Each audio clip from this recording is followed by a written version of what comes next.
Alors je vous invite à ouvrir dans Matthieu au chapitre 5. Matthieu chapitre 5. Matthieu chapitre 5.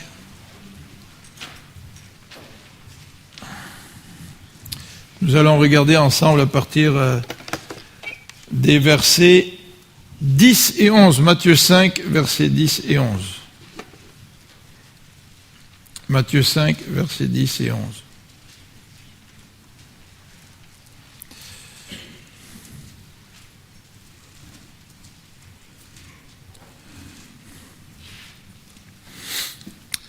Heureux ceux qui sont persécutés pour la justice, car le royaume des cieux est à eux. Heureux serez-vous lorsqu'on vous outragera, qu'on vous persécutera, et qu'on dira faussement de vous toutes sortes de mal à cause de moi. Réjouissez-vous et soyez dans l'allégresse, parce que votre récompense sera grande dans les cieux, car c'est ainsi qu'on a persécuté les prophètes qui ont été avant vous. Prions ensemble. Seigneur notre Dieu, quelle surprise de lire ces quelques versets.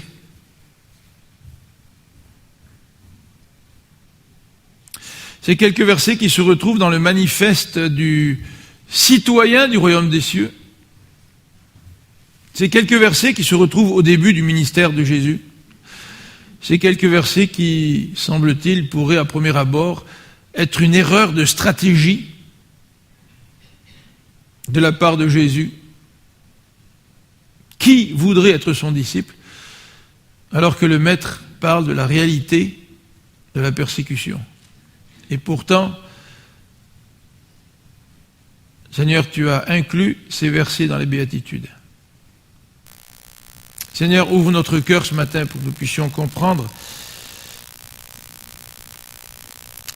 ta parole, que nous puissions la comprendre non seulement avec notre tête, mais que nous puissions être des faiseurs, des gens qui mettons en pratique, des gens qui veulent, dans le concret de tous les jours, vivre l'enseignement de Jésus. Seigneur, ne fais pas de nous des gens avec des têtes bien faites ou bien remplies. Mais fais de nous des hommes et des femmes, oui, qui connaissent ta parole, mais qui la mettent en pratique. Permets-nous de joindre à la connaissance intellectuelle, au savoir que tu veux nous communiquer, joindre à cela l'expérience de vie. Seigneur, fais de nous des hommes et des femmes qui sont transformés à l'image de Jésus-Christ et qui vivent la parole de Dieu. Amen. Donc ce matin, nous entamons la dernière béatitude et le titre que j'ai voulu donner à cette béatitude, c'est « La joie de la persécution ». C'est un titre vraiment qui reflète le paradoxe, ou un des paradoxes que nous retrouvons dans ces 8 béatitudes, puisque ces béatitudes sont remplies de paradoxes, et la vie chrétienne est remplie de paradoxes. Et la vie chrétienne est remplie de paradoxes parce que d'une part, notre vie est marquée profondément par le péché et par toute la réalité du péché. Et de notre côté, il y a la réalité de la vie nouvelle en Christ. Et nous qui sommes pécheurs, qui avons accepté Christ dans notre vie, eh bien, nous sommes pris dans un monde pécheur, un monde qui n'est pas dans un sens le nôtre. Oui, c'est le nôtre parce qu'on vit à l'intérieur du monde, mais nous sommes des pèlerins sur cette terre. Donc nous vivons dans un monde qui n'est pas réellement le nôtre, mais nous voulons pleinement vivre dans ce monde, mais nous voulons pleinement vivre dans ce monde avec des valeurs d'un autre monde. Celui du monde à venir, celui de ce royaume de Dieu qui va s'exprimer pleinement lorsque le Christ va revenir. C'est pas étonnant que nous vivions des paradoxes. Et le Christ, à travers ces hommes et ces femmes qui lui appartiennent, veut complètement changer la façon de penser du monde autour de nous. Il veut complètement changer la façon de penser des hommes et des femmes qui nous côtoient pour les attirer à lui. Et vous savez que quand vous voulez attirer l'attention de quelqu'un, rien ne vaut des paradoxes. Et là, vous avez l'attention de quelqu'un. Et dans un monde où beaucoup de voix se font entendre, des multitudes de voix se font entendre, nous sommes sollicités de part et d'autre par toutes sortes de choses. Bien, pour attirer l'attention des gens, Christ a choisi des hommes comme vous et moi. Des hommes qui pouvons vivre et des femmes qui peuvent vivre des paradoxes. Heureux les pauvres en esprit. Non, d'habitude, c'est pas quand tu es comme un mendiant que tu dois te réjouir. Tu sais. Et le mendiant, celui qui a rien, Dieu dit que si tu es un mendiant spirituel, tu as tout. Tu as le royaume des cieux, un paradoxe. Heureux les affligés, dit Jésus dans ses béatitudes, car ils seront consolés. Encore une fois, ce n'est pas les affligés qui d'habitude sont heureux. Dans notre société, ce sont les gens qui en ont plein les poches, qui roulent à 100 000 à l'heure, qui peuvent jouir de la vie, qui ont tout ce qu'il faut, d'un point de vue matériel. Mais Jésus nous dit, heureux les affligés, parce que eux, ils seront consolés. Ceux qui ont tout dans le monde, ils réalisent, après un certain temps, comme Salomon, que tout est vide. Et qu'en fait, ils n'ont rien. Et rien pour les consoler. Encore un paradoxe. Le verset 5 nous dit, heureux les débonnaires, car ils hériteront la terre. Heureux les doux. D'habitude, c'est pas les doux. C'est les violents qui s'emparent des royaumes, qui bâtissent des royaumes. Ce sont à travers des affrontements, à travers des victoires, en écrasant les autres, que nous pouvons conquérir la terre. Pourtant, Jésus nous dit, heureux les doux, car ils hériteront la terre. Jésus nous dit aussi, heureux ceux qui ont faim et soif de la justice, car ils seront rassasiés. Ben, en tout cas, dans les pays musulmans, il y a des gens qui ont vécu au moins pendant 40 ans dans certains pays. Ils ont eu beau avoir faim et soif de justice humaine, ils n'ont jamais été rassasiés. Et certains sont morts sous des régimes de dictateurs sans pouvoir être rassasiés. Et quand vous parlez de faim et soif de justice ici, en tout cas de justice de Dieu, vous êtes comme des aliens, là, des étrangers, tu sais. Moi, j'ai faim et soif quand mes droits sont pilés, sont écrasés. Là, j'ai faim et soif de justice envers moi. Mais Jésus nous parle d'avoir faim et soif de la justice qui vient de Dieu. Et ces gens-là seront rassasiés. Combien nous pouvons être déçus par la justice aujourd'hui, déçus par les sentences, déçus parce il semble qu'on prend davantage soin des coupables que des victimes. Tu sais. Et dans combien de situations la justice humaine n'est qu'un simulacre. Tu sais. Mais Jésus nous dit que celui qui a faim et soif de la justice qui vient de Dieu, il sera rassasié. Heureux les miséricordieux, verset 7, car ils obtiendront miséricorde. Ça, c'est pas la mode d'être miséricordieux, tu sais. Quand je vous ai parlé de ce verset, je crois que je vous ai parlé des Romains qui avaient l'habitude d'utiliser le pouce en haut ou en bas, puis la plupart du temps, c'était en bas. Et les Romains n'étaient pas très, très réputés pour être miséricordieux. C'était des oppresseurs. Et les gens étaient oppressés à l'époque de Jésus dans toutes sortes de contextes. Nous ne connaissons pas un pays d'oppression, mais dans les pays où vive l'oppression, eh bien, ce que les gens ont besoin, c'est de la miséricorde, ils ont besoin de compassion, ils ont besoin d'amour, ils ont besoin de grâce, ils ont besoin de bienveillance, et ça, ils ne le trouvent pas. Ils vivent dans un système où les hommes les exploitent, où l'homme exploite l'homme, où le système social fait en sorte que les gens sont écrasés par les autres. Et Jésus nous dit ici, heureux les miséricordieux, car ils obtiendront miséricorde. Et il continue en disant, heureux ceux qui ont le cœur pur, car ils verront Dieu. La pureté. Et c'est vrai que dans le monde, voir des gens qui marchent dans la pureté, dans un monde pécheur, ça sort de l'ordinaire. Ça éclate, ça rayonne, tu sais. Et comme manifeste du citoyen des cieux, Jésus veut que nous puissions rayonner par notre vie qui est changée. Dieu ne veut pas que nous soyons des citoyens des cieux par intérêt. Seigneur, je te prie parce que je veux que tu me donnes. Si Wesley Lewis, comme a dit Guy tout à l'heure, il n'a pas prié parce qu'il veut que Dieu guérisse sa femme, il prie parce qu'il a besoin de prier. Il prie parce qu'il a besoin de relation avec Dieu. Il prie parce qu'il a besoin d'une communion avec Dieu. Et quand tu es avec Dieu, et que Dieu change ton cœur, change tes désirs, change tes motifs, et que tu marches dans la pureté, ça éclaire, ça brille. Et c'est pas étonnant que Jésus, au verset 13 et 14 de Matthieu 5, nous continue le sermon sur la montagne en parlant des témoins. Vous êtes la lumière du monde. Si nous essayons par la grâce de Dieu à vivre les béatitudes, nous allons nous distinguer, sans vouloir le faire nécessairement, mais nous allons nous distinguer dans la société dans laquelle nous allons vivre. Et dans toutes ces voix qui assaillent nos contemporains, il y a des hommes et des femmes qui vont sortir du lot avec un message qui est profondément enraciné dans la façon de vivre. Notre façon de vivre. Heureux ceux qui procurent la paix, dit Jésus, car ils seront appelés fils de Dieu.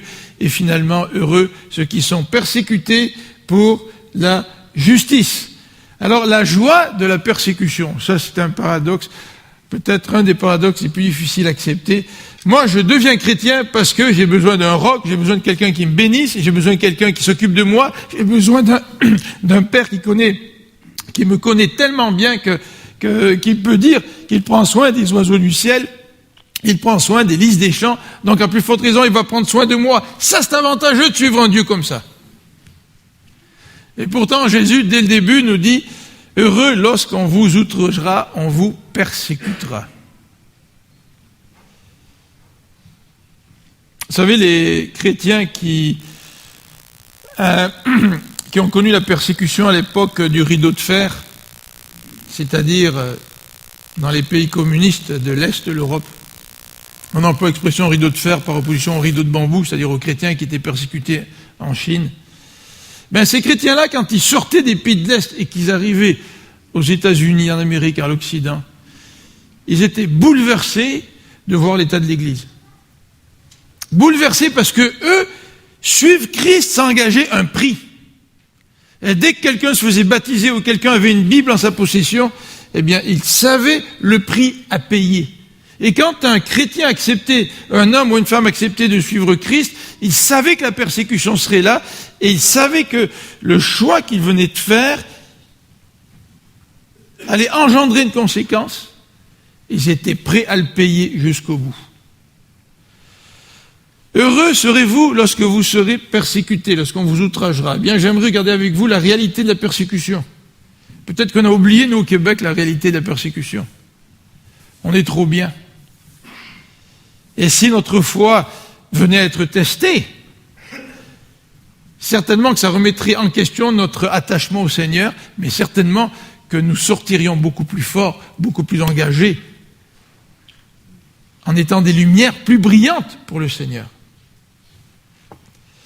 Vous savez, ce qui m'a toujours frappé, c'est l'exemple de gens qui ont donné leur vie pour des causes. Et ça vaut la peine d'être marié, je vous le dis. Merci. Je suis sûr que quand je finis de peindre ma dernière pièce au sous-sol, ma femme va me dire la même chose. Elle va dire, ah, ça vaut la peine. Ça m'a toujours frappé les gens qui sont prêts à mourir pour des causes. Mais vous savez que, par exemple, quand j'écoute ou je lis sur Internet là, des rapports des rebelles, comme on appelle en Libye, ils disent, nous, là, on est prêts à tout, on est prêts à mourir. Alors, je ne veux pas faire de la politique, hein. Comme vous le savez, je vous le dis, on n'est pas là pour faire de la politique. Mais je me dis, quand tu es prêt à mourir pour une cause, ça veut dire que ta cause est plus importante que ta vie. Et c'est certainement la raison pour laquelle Jésus parle des persécutions à des gens qui sont devant lui, au tout début de son ministère, pour faire comprendre aux gens que la cause du royaume de Dieu, elle est plus importante que notre sécurité, notre bien-être et même notre vie. Et c'est la raison pour laquelle les premiers chrétiens ont bouleversé l'Empire romain en l'espace d'une vingtaine d'années, parce qu'ils ont accepté de suivre Christ à n'importe quel prix. Et que suivre Christ, ça avait beaucoup plus d'importance que leur propre vie. C'est la raison pour laquelle le deuxième élément, je voulais regarder avec vous ce matin, c'est le prix à payer. Le prix à payer d'être un disciple de Christ. Est-ce que nous sommes disciples de Christ parce que nous en retirons des avantages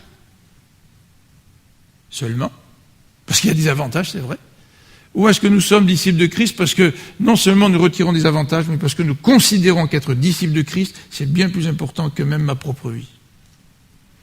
Et le dernier élément que je voudrais considérer avec vous, c'est ce paradoxe, la joie de la persécution. La joie de la persécution. Vous savez, quand on entend des témoignages de gens qui sont torturés et qui sont touchés par Dieu au point où, malgré la souffrance, ils expérimentent une véritable joie. Alors, ça n'enlève pas la souffrance, elle est là. Mais ils expérimentent avec la souffrance une véritable joie, une joie profonde. Je me suis là posé la question hier. Il semble qu'une femme à Tripoli est arrivée dans l'hôtel où se trouvaient les journalistes.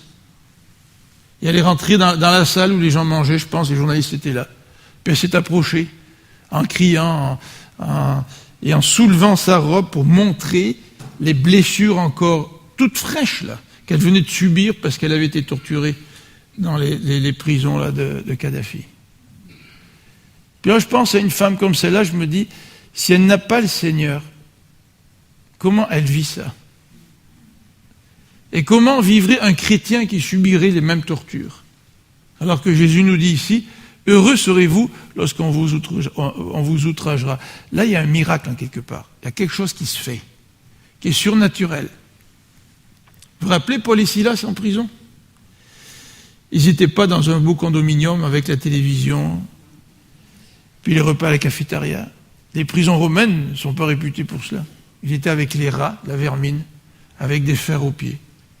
Et ils chantaient et louaient la grandeur, la gloire de leur Dieu. Et c'était tellement paradoxal que le Seigneur les a utilisés pour amener le geôlier à la foi. Ces gens-là, ils doivent avoir quelque chose que moi je n'ai pas. Puis qu'est-ce qu'il faut faire pour être sauvé? C'est ça que le geôlier a voulu savoir, à cause du témoignage de Paul et de Silas. Et la réalité de la persécution. La réalité de la persécution. Eh bien, j'aimerais tout d'abord rapidement parler de la raison de la persécution. Vous savez, quand nous sommes persécutés, ce n'est pas à cause de nos fautes. Ce n'est pas de cela dont il s'agit ici. Ça peut arriver que je sois persécuté à mon travail à cause de mes fautes.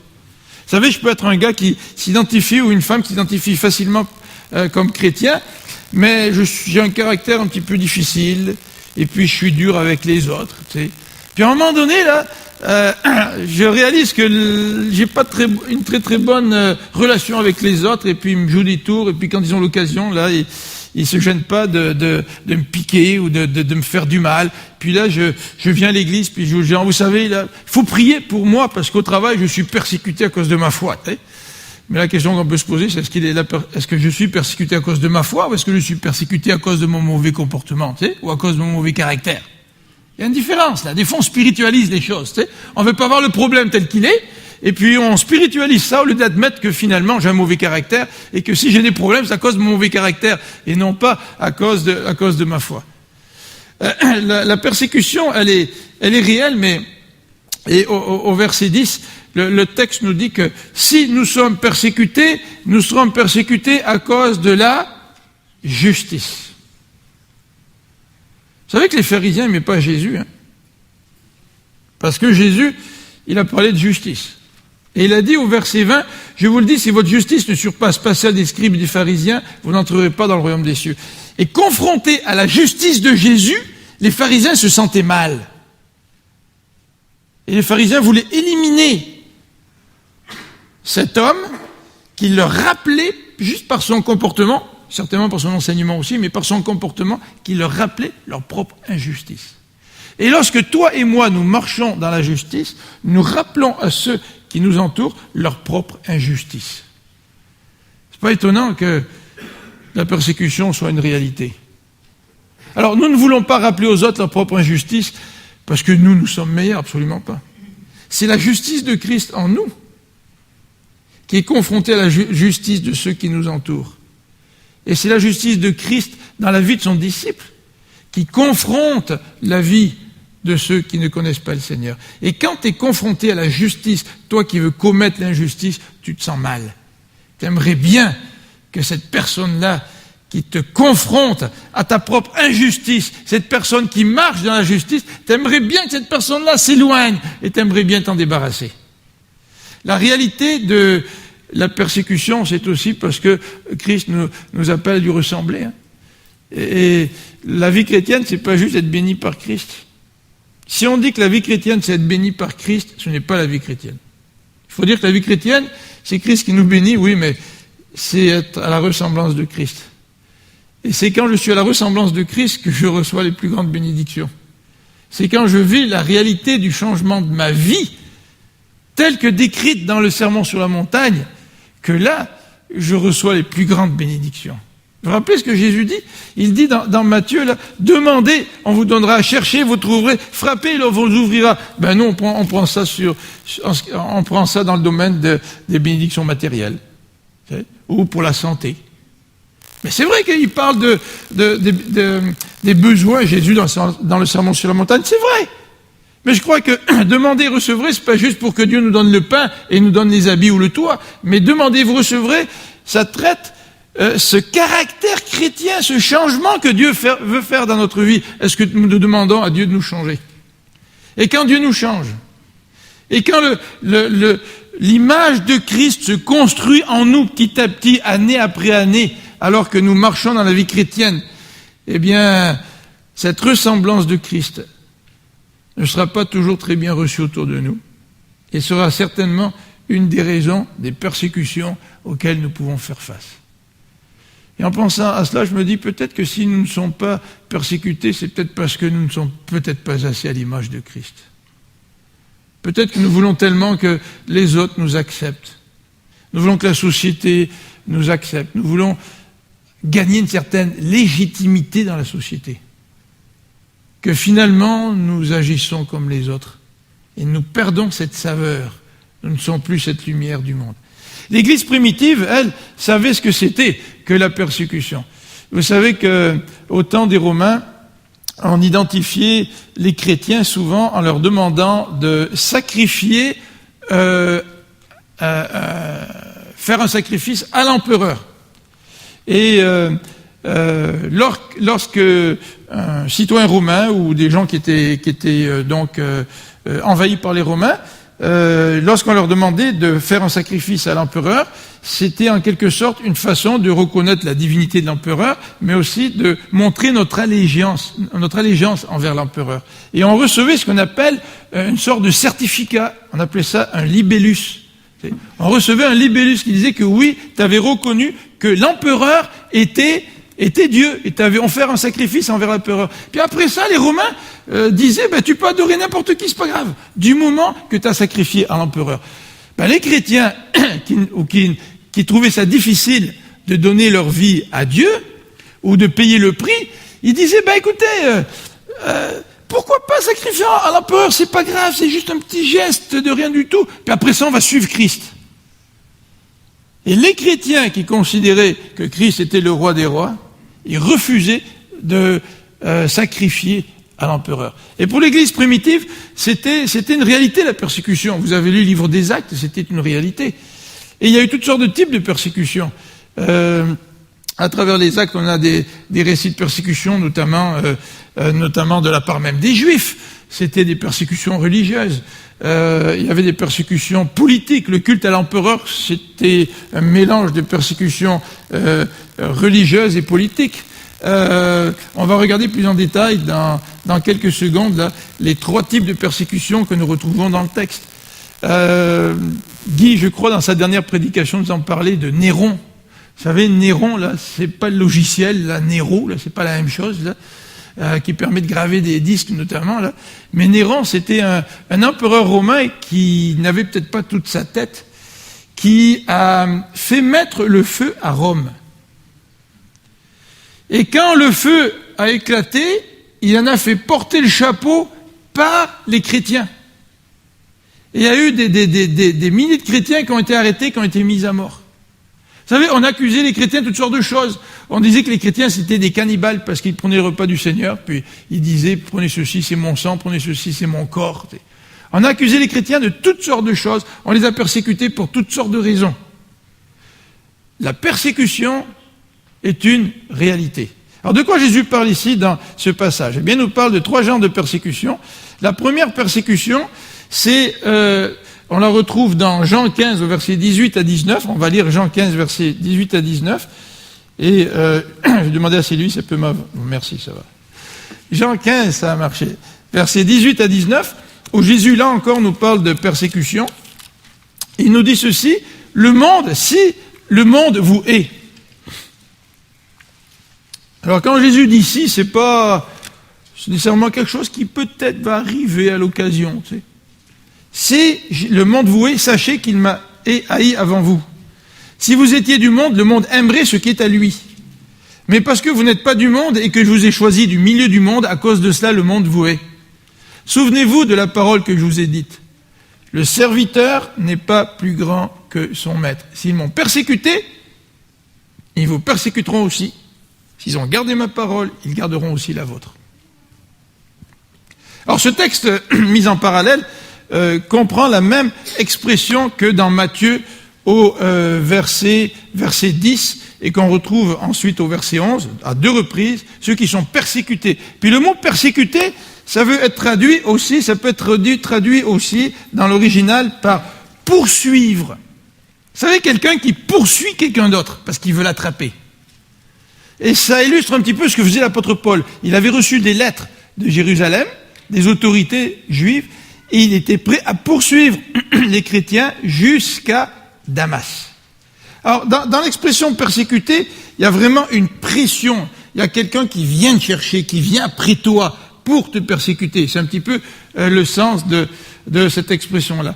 Deuxième expression qu'on retrouve dans ce passage, c'est au verset 11. « Heureux serez-vous lorsqu'on vous outragera ». Et le mot « outrager » fait référence à des insultes. Vous savez, aujourd'hui, à cause des droits et des chartes des droits et libertés, c'est important que les autres me respectent et c'est important que moi je me respecte. Mais Jésus ici dit que les persécutions, c'est aussi des insultes. Est-ce que vous aimez vous faire insulter, tu sais? Est-ce que vous aimez vous faire insulter? Ça n'aime pas ça. On se sent comme un rien.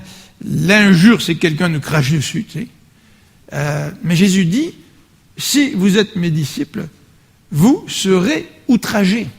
Non seulement on va vous insulter, mais il nous est dit que nous serons aussi calomniés. Regardez au verset 11, on dira faussement de vous toutes sortes de mal à cause de moi. Toutes sortes de mal. Et Jésus précise, à cause de moi, pas à cause de ton mauvais caractère, là. Pas par un manque professionnel, à cause de moi, on te calomniera. Vous vous rappelez l'exemple de Jérémie, les ennemis de Jérémie, qui se disent entre eux, venez, on va tuer Jérémie avec la langue. Vous savez que la langue est très puissante. Hein. Et calomnier quelqu'un, le résultat de la calomnie, ça peut être parfois la mort de quelqu'un. Tu peux tuer la réputation de quelqu'un. Vous savez ce qui arrive souvent sur Internet, là, dans les écoles secondaires? Des jeunes s'amusent, ou un garçon séduit une jeune fille, là, des ados, tu sais. Et puis, il prend la jeune fille en photo, ou il y a des photos de nudité de la jeune fille, ou nudité partielle, etc. Puis quand il casse, par vengeance, il envoie tout ça à l'école. Et vous avez déjà entendu peut-être parler de ces histoires-là, où la jeune fille complètement découragée peut même se suicider, c'est parce que elle sait qu'elle vient d'être détruite. La calomnie, là il y a Internet en plus, là, mais la calomnie, ça peut tuer quelqu'un. Et Jésus nous dit ici, heureux serez-vous lorsque vous serez persécutés, c'est-à-dire qu'on va vous courir après, on va vous attraper, on ne vous lâchera plus. Heureux serez-vous lorsqu'on va vous insulter, et heureux serez-vous lorsqu'on va vous calomnier, qu'on va dire toutes sortes de mal à cause de toi. Ça vous est peut-être arrivé que quelqu'un dise du mal de vous. Hein. Vous vous rappelez comment vous avez été choqué? Comment vous en vouliez la personne? Comment vous trouvez ça inacceptable? Bien, Jésus nous dit, tout ce qui est inacceptable pour le monde, à cause de moi, attendez-vous à ce que cela vous arrive. Alors évidemment, il y a ici un prix à payer. Et le prix à payer nous fait penser au texte de 1 Corinthiens. Je vous invite à tourner dans 1 Corinthiens au chapitre 4, verset 9. 1 Corinthiens, chapitre 4, verset 9. Et nous allons voir une image que Paul utilise et qui décrit la situation dans laquelle il se trouvait. 1 Corinthiens, chapitre 4. 1 Corinthiens, chapitre 4, versets 9 à 13. Car Dieu, verset 9, il me semble, a fait de nous apôtres, les derniers des hommes. Les derniers. Des condamnés à mort, en quelque sorte. Puisque nous avons été un spectacle au monde, aux anges et aux hommes. Nous sommes fous à cause de Christ. Aux yeux des hommes, bien sûr. Mais vous, vous êtes sages en Christ. Nous sommes faibles, mais vous êtes forts. Vous êtes honorés et nous sommes méprisés. Jusqu'à la dernière heure, nous souffrons la faim, la soif, la nudité. Nous sommes maltraités, errants çà et là. Nous nous fatiguons à travailler de nos propres mains. Injuriés, nous bénissons. Persécutés, nous supportons. Calomniés, les 3 termes qu'on vient de voir dans Matthieu. Calomniés, nous parlons avec bonté. Nous sommes devenus comme les ordures du monde, le rebut de tous jusqu'à maintenant. Vous savez, ici nous avons l'image des condamnés à mort, au verset 9. Condamnés à mort, en quelque sorte, dit Paul. Nous avons l'image de la parade des captifs. Nous avons été un spectacle au monde. Et bien souvent, les condamnés à mort, ils passaient même en spectacle, avant que la condamnation à mort soit exécutée. Tu sais. Donc il emploie des images extrêmement fortes pour marquer le prix à payer de suivre le Seigneur et d'être un disciple de Christ. Et souvent, lorsque nous devenons chrétiens, la question qui nous hante, c'est de nous dire comment éviter cela. Et lorsque nous sommes chrétiens, nous pouvons éviter cette situation de 2 ou 3 façons. La première, c'est de rester dans le ghetto chrétien. Nous sommes bien, nous formons une société chrétienne, nous sommes entourés des gens que nous aimons, qui nous aiment. Et puis, bien sûr, il y a des conflits chez les chrétiens, malheureusement. Bien souvent, ce sont des conflits causés par l'orgueil. Mais dans l'ensemble, on est quand même bien parmi nous, tu sais. Et puis on se reçoit à manger, on fait des fêtes ensemble, on va à la cabane à sucre ensemble, tu sais. Puis on va fêter Pâques avec un concert ensemble, tu sais. Puis on est bien ensemble entre chrétiens, tu sais. Le Seigneur nous dit de ne pas être une lumière dans l'Église, il nous dit d'être une lumière dans le monde.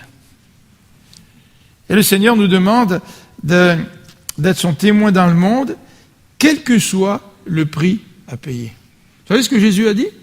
Celui qui me reniera devant les hommes, je le renierai aussi devant mon Père. Gardez notre foi secrète. Ça, c'est toujours, c'est toujours drôle d'un côté, mais ça nous remplit de confusion quand ça arrive. Tu sais. Ça fait 10 ans que vous travaillez dans votre milieu de travail, puis là, il y a un nouveau qui arrive, puis vous commencez à lui parler, puis vous fraternisez avec la personne, et puis, au bout de quelques temps, vous réalisez que cette nouvelle personne, c'est un chrétien. C'est, pourquoi ? Parce qu'elle en parle à tout le monde dans son nouveau travail. Ouais, c'est peut-être un peu risqué de parler de ça dans son nouveau travail. Tu sais. Tu risques peut-être de ne pas avoir un avancement ou tu risques d'avoir des problèmes. Puis là, tu t'aperçois qu'il est chrétien, cette personne-là est chrétienne, puis au bout de quelques temps, toi, tu finis par lui dire du bout des lèvres que toi aussi, tu es chrétien. Ça fait 10 ans que tu travailles là, puis il n'y a personne dans ton entourage qui le sait. Ça nous gêne. Puis parfois, le Seigneur, excusez-moi l'expression, nous prend les culottes baissées dans des situations comme ça. Parce qu'on préfère garder notre foi secrète. Peut-être que nous gardons notre foi secrète par peur des hommes, peut-être nous la gardons secrète parce que dans le fond, nous avons un mauvais témoignage, puis nous le savons. Puis ce dont nous avons besoin, c'est de revenir à Christ, là, et de renouveler notre alliance avec lui.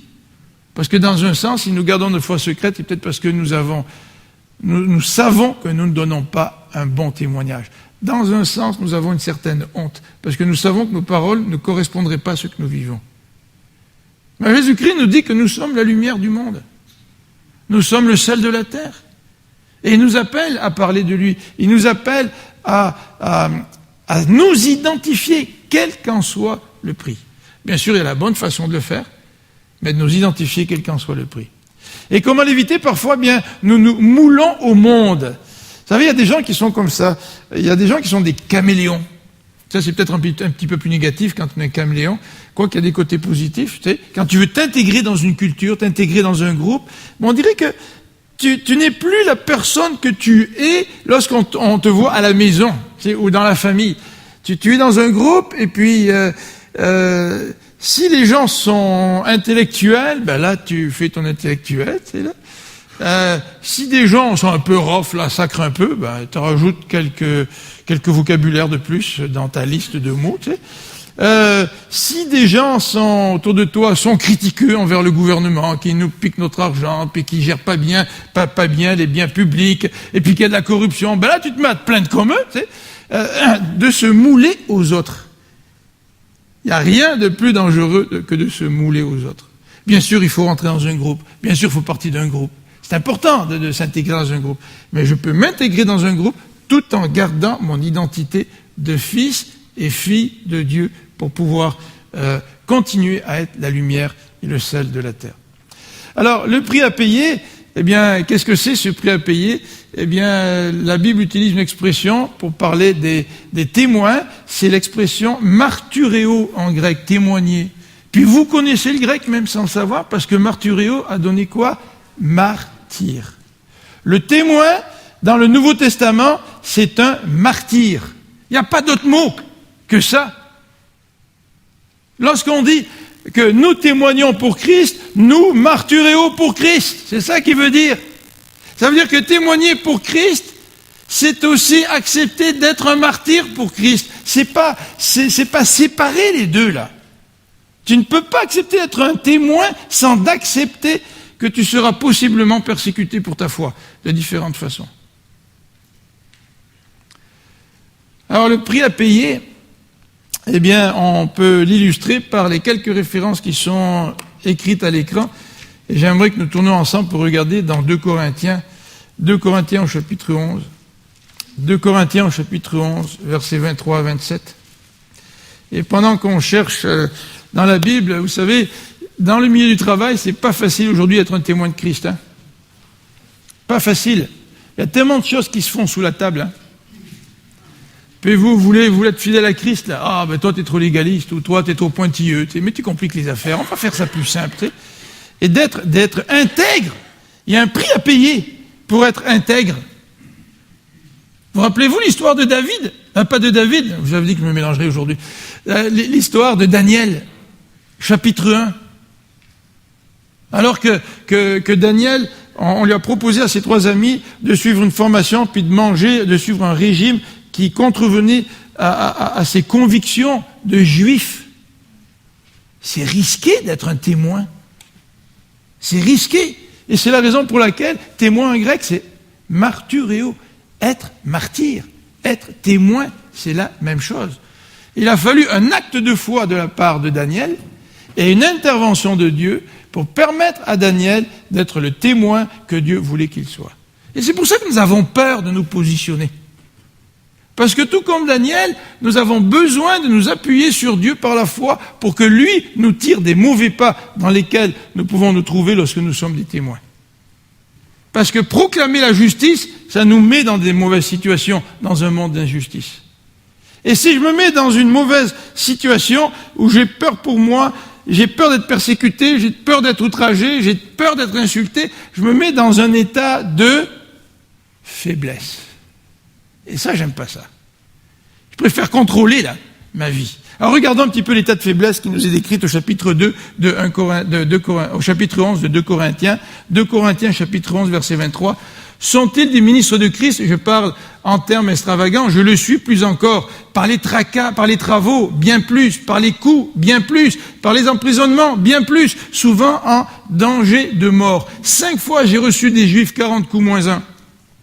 3 fois j'ai été battu de verge, 1 fois j'ai été lapidé, 3 fois j'ai fait naufrage, j'ai passé un jour et une nuit dans l'abîme. Fréquemment en voyage, j'étais en péril sur les fleuves, en péril de la part des brigands, en péril de la part de ceux de ma nation, en péril de la part des païens, en péril dans les villes, en péril dans les déserts, en péril sur la mer, en péril parmi les faux frères. Arrête Paul là. On a compris. Ta vie entière, tu étais en péril. Dans ta vie entière, tu vivais dans la faiblesse. Regardez verset 27. J'ai été dans le travail et dans la peine, exposé à de nombreuses veilles, à la faim, à la soif, à des jeûnes multipliés, au froid et à la nudité. Et sans parler d'autre chose. Et il continue. Être des témoins, c'est accepter la situation de faiblesse dans laquelle tu vas te trouver. Et d'accepter que Dieu soit celui qui va intervenir dans ta vie pour que tu sois un témoin efficace pour lui. Combien c'est facile pour nous de trouver les conditions idéales pour être un disciple de Christ, un témoin de Christ, mais en dissociant le témoignage de cet élément-là, devenir martyr pour le Christ, d'accepter de souffrir pour lui. Dans Philippiens, l'apôtre Paul nous dit au chapitre 3, verset 10, il nous parle de l'importance d'être conforme à lui dans la mort. C'est celui qui veut préserver sa vie qui va la perdre, dit Jésus. Et c'est celui qui va accepter de perdre sa vie qui va la gagner, dit Jésus. Et dans ce passage, dans Colossiens 1 à 24, l'apôtre Paul nous parle de la nécessité de se conformer aux souffrances de Christ. Voilà le prix à payer. Alors, ici, Jésus ne nous laisse pas sur cette description négative, cette situation que nous n'aimons pas, nous retrouver dans des contextes de fragilité, nous n'aimons pas cela, et être témoin de Christ, c'est s'exposer à la fragilité dans un monde qui n'accepte pas la justice, dans un monde de pécheurs. Nous n'aimons pas tellement cela, et Christ nous laisse encore sur une promesse. Et la promesse ici, dans Matthieu, c'est celle-ci. Heureux serez-vous lorsqu'on vous outragera, on vous persécutera, on vous calomniera à cause de moi. Réjouissez-vous et soyez dans l'allégresse, parce que votre récompense sera grande dans les cieux. Alors, vous voyez, ici, il y a deux personnes, au verset... Pourquoi je marquais deux personnes? Au verset 10, heureux ceux qui sont persécutés. Oui. Puis, au verset 10, il est question de Christ, persécuté à cause de moi. Le verset 12 présente deux impératifs. Réjouissez-vous et soyez dans l'allégresse. Ça, c'est intéressant parce que Jésus ne nous dit pas acceptez d'être persécuté et puis moi, je vais simplement vous donner de la joie. Restez passif, là, vous n'avez rien à faire. Je vais déverser la joie en vous. C'est un impératif, là. C'est-à-dire que quand je suis persécuté, Jésus me rappelle que j'ai des raisons de me réjouir. Et dans la persécution, oui, le Seigneur m'appelle à me réjouir. Paul et Silas ont décidé de chanter. Oh, c'est vrai que dans certaines situations, c'est le Seigneur qui te fait un cadeau, là. Il te met une joie ineffable dans ton cœur. Quand tu es persécuté, quand tu souffres pour lui. Oui, ça vient de lui. Mais en même temps, le Seigneur ici nous donne deux impératifs. Réjouissez-vous lorsque vous serez persécutés.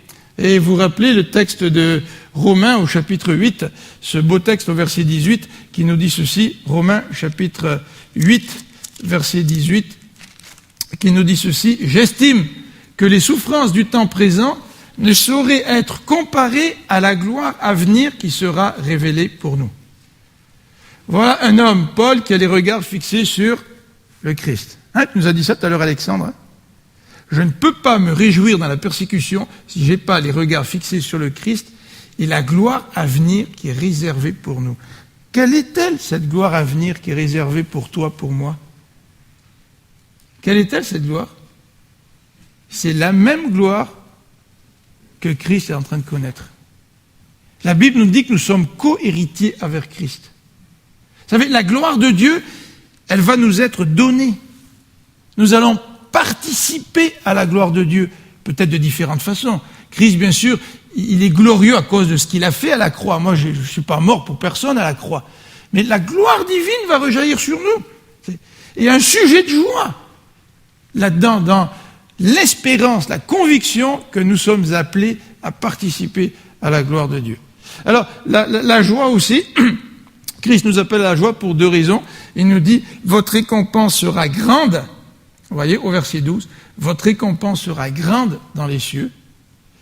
Et il nous dit aussi à la fin du verset 12, c'est ainsi qu'on a persécuté les prophètes qui ont été avant vous.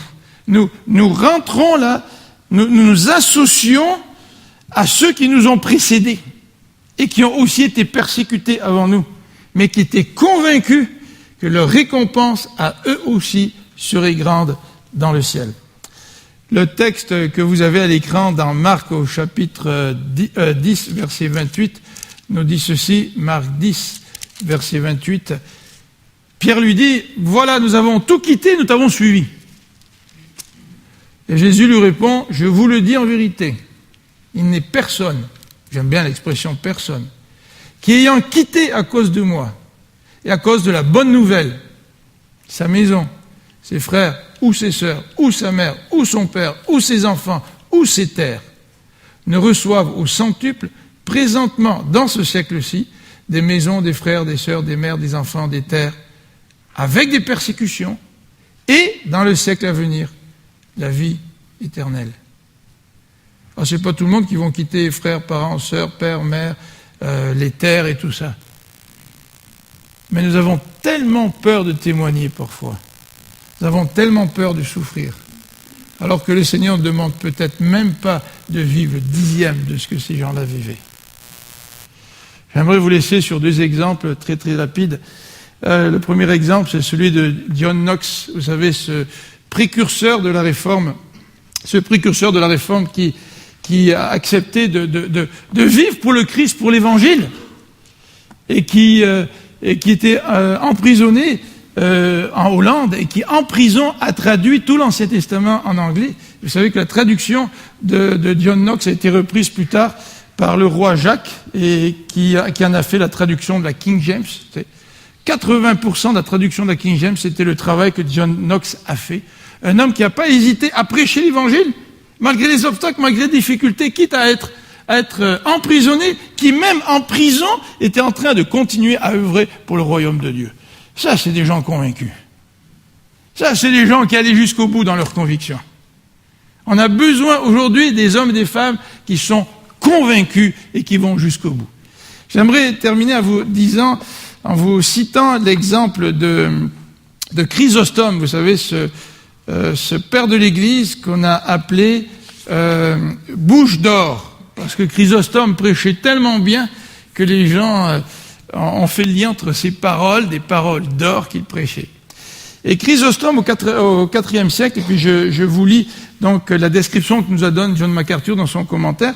Il nous a dit que Jean Chrysostome était un leader donc pieux au IVe siècle, et il prêchait vraiment en dénonçant le péché. Ça, c'est aussi les compromis qu'on fait, non, parce qu'on a peur d'être persécuté quand on dénonce le mal. Tu sais. Il prêchait tellement en dénonçant le péché qu'il a offensé la femme de l'empereur, Eudoxia, et tout en offensant aussi bien des leaders de l'Église. Et lorsqu'il a été convoqué par l'empereur, eh bien l'empereur l'a menacé de le bannir. Et Chrysostome, évidemment, n'a pas voulu céder. Vous vous rappelez un petit peu comme Pierre et Jean, lorsque les chefs religieux leur demandent d'arrêter de parler, ils ont dit « mais vaut mieux plaire à Dieu plutôt qu'aux hommes », vous vous rappelez? Et au lieu de céder devant les menaces de l'empereur, Chrysostome a continué dans la prédication fidèle de l'Évangile. Et il lui a dit à l'empereur, « Tu sais, tu ne peux pas me bannir, parce que le monde entier, c'est la maison de mon père. Que tu m'envoies n'importe où, à n'importe quel endroit, dans n'importe quel pays, je serai banni aucunement, parce que tout appartient à mon père. » Alors l'empereur de répondre, eh bien, si tu ne veux pas être banni, eh bien, je vais te tuer. Et Chrysostome de répondre, tu ne peux pas, parce que ma vie, elle est cachée en Christ.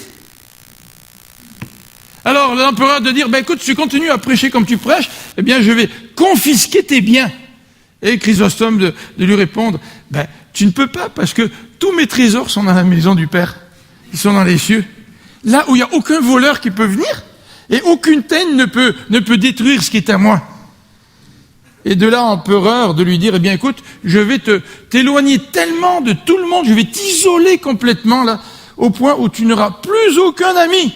Et de lui de répondre, tu ne peux pas, parce que moi, j'ai un ami dans les cieux qui m'a dit, je ne t'abandonnerai jamais. Quelle conviction Finalement, Chrysostome a été banni. Il a été envoyé en Arménie, en exil, et plus tard, l'empereur l'a encore envoyé plus loin, il voulait l'envoyer près de la mer Noire, et en chemin, Chrysostome, qui avait une mauvaise santé, est décédé, donc il n'a pas pu arriver donc, dans cette région-là. Mais la conviction de cet homme d'aller jusqu'au bout, parce qu'il savait, dès le début, Jésus joue carte sur table avec ses disciples. Dès le début, il leur dit, vous voulez me suivre? Vous serez persécutés. Est-ce que nous suivons le Seigneur? Prions ensemble.